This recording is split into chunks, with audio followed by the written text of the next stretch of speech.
Welcome back. Well, the United States is rejecting Mexico's request for a special water delivery to Tijuana.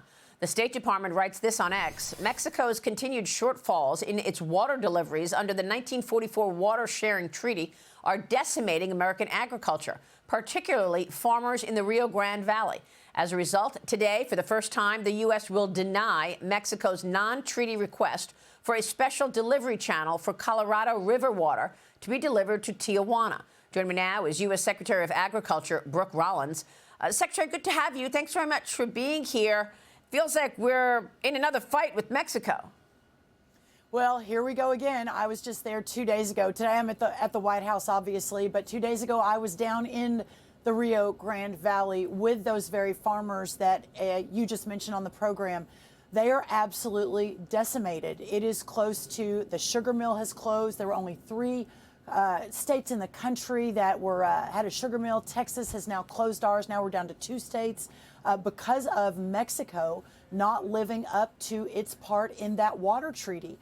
We released some additional funds, thanks to Congress, to help those farmers down there. But listen, that's not a short-term fix. The fix is Mexico must live up to their side of the agreement.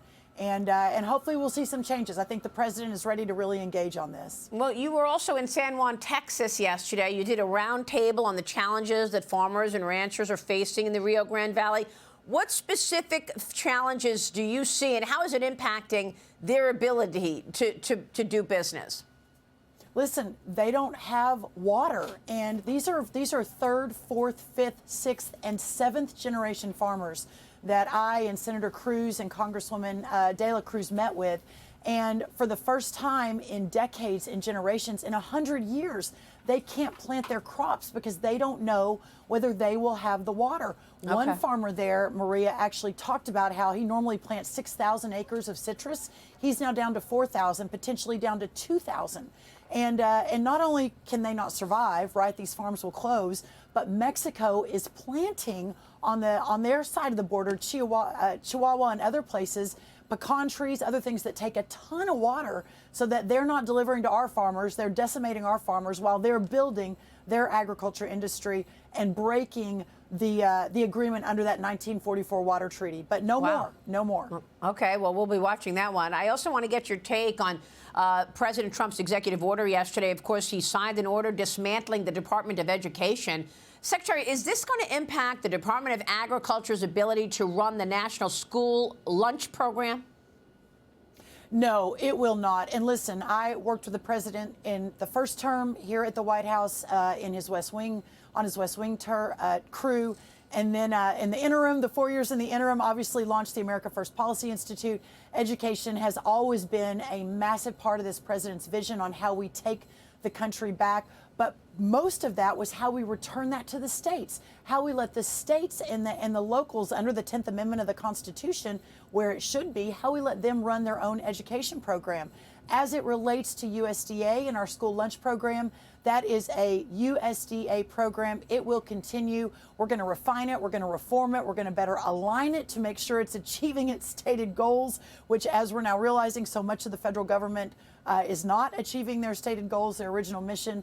But yeah, that will not affect the work in the school lunch programs. And I think what Secretary McMahon is doing with her leadership there in implementing the president's vision is just a game changer for education in this country. Yeah, well, I mean, certainly many states look forward to it. They feel that they could do a better job than the bureaucracy of the federal government. But you're facing a deadline today, the Agricultural Department facing a deadline today to release $10 billion in economic assistance for farmers.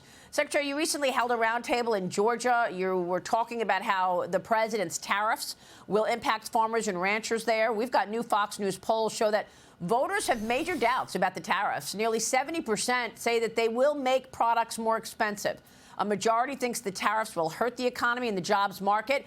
Are you expecting agricultural products to be more expensive as a result of tariffs, Secretary? This president's vision of tariffs being such an important part of his toolkit as he begins to realign the economy to put America first, to put our men and women, our families first. Everybody knows, and when they voted in November of 2024, they knew that's what they were voting for. And so as we see the president begin to roll out, as we see him hold accountable Canada with their 250% tariffs on our dairy products, as they see him hold accountable Mexico, China, all of these countries where, you know, we have a 5% on our end when our products go out. They've got 15%, 3 times. This is on average on their end when their products come in. It's not fair, and it's got to be equalized as we move toward more free trade. Now, the president has been very clear, as has Secretary Lutnick, that there may be an interim period as we're readjusting the entire economy. But listen, real change takes disruption. Real transformation takes these harder decisions, and no one's willing to do that except now President Trump is. So obviously 100% behind it. I am talking to farmers every single day.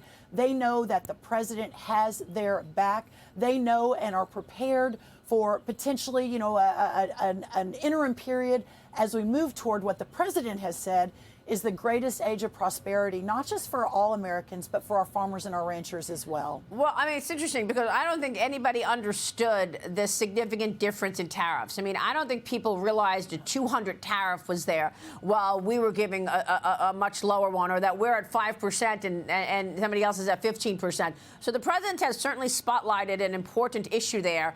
And as you say, you want to make an omelet, you got to, you know, crack some eggs. Speaking of eggs, you held a press conference yesterday. See how I did that? No pun intended. Yeah, that was actually excellent, Maria. Thank you. You talked about the response to the bird flu outbreak yesterday and the price of eggs. You say that the agency is ramping up eggs imports from South Korea and Turkey. The price of eggs dropping more than $3 this month compared to last month. Secretary, tell us about this. Are you expecting that the more eggs on the market will mean prices go lower and lower from here?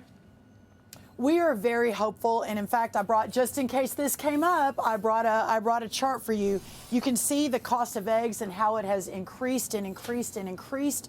And then as the president began to roll out the vision and our plan about 3 weeks ago, you can see almost a 50%, I think 53% decrease in the cost of eggs in just the last 3.5 weeks. Listen, not only the importation of eggs from Turkey and South Korea for the short term, we're also talking to other countries. I was on a couple phone calls yesterday to potentially bring in some other eggs imported for the short term to help bring those costs down.